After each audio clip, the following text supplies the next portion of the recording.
in both developed and emerging markets. So it's not peculiar to Africa itself. And they deduced it to a point where they explained clearly that, one, abuse of dominance has been observed from their study to entail exploitative actions or activities by firms, exclusionary abuses categorized into non-price practices such as exclusive dealing agreements, tying and refusal to supply. You've seen in Brazil is 20%, most of the countries is 40 and above 45 somewhere there. So what harmonized approach are we going to have where we say as Africans and agree, yes indeed this was an abuse of dominance. I think I want that to come out so that it guides the African continental free trade area in terms of policy direction. Thank you. And you also need to explain the composition of market share. What do you mean by composition of market share? We decided that the threshold of dominant firm should be between 10 to 15. Although we have flexibilities, we have other areas which are very difficult for us to penetrate. But we do have areas where we can harmonize in terms of science and technology. When I go back home, I want to put the knowledge that I have acquired here from TRAPCA so that my country can benefit from this knowledge I've got. So where I work in the Revenue Authority, we have a trade department.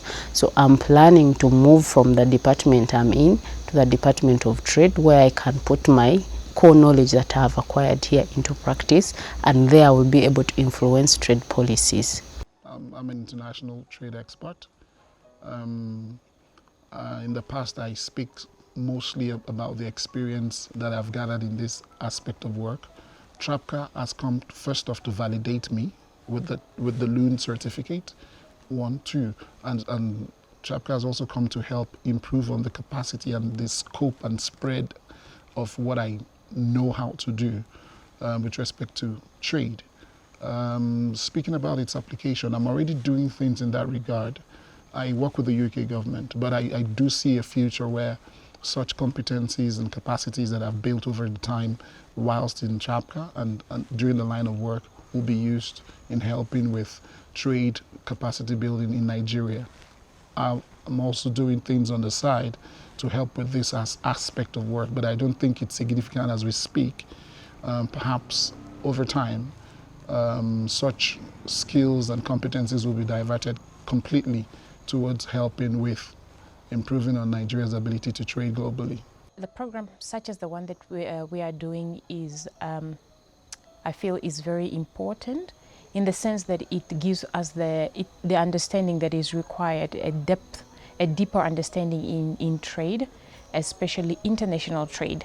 For example, looking at myself, there's quite a lot of components of trade that I was not well aware of. When you look at trade negotiations that enabled then the decisions that countries then take from there to be able to trade, those are part of the necessary skills that one need or countries need that we need to take along to, let's say, for example, WTO in terms negotiating to trade with other countries. So those are necessary requirements that each and every country need, and we are only able to really get that capacity here at TRAPCA. So my aim for Ethiopia is to be a trade negotiator and legislative drafter, because mostly the legislations, if you look at them, you can tell that they are not made with proper information or proper input, taking account of proper input.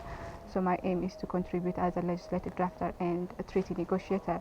Similarly, for the region, Ethiopia is a member for COMESA and also IGAD, but our participation is very minimum. We are just members, we are not doing anything else. So I want my country to be an active member in those regional blocs. And continentally, Ethiopia, Addis Ababa specifically, is a seat for African Union and Economic Commission for Africa. So it's very important for us to at least play a significant role in trade, not just be a seat of those forums. So with the coming of the AFCFTA, I think the regional blocs that we are at are just building bloc for the continental integration, and my contribution would be in terms of uniting Africa in having a single economic goal with its negotiations with the European countries or other continents. So that's how I wanted to contribute in the future.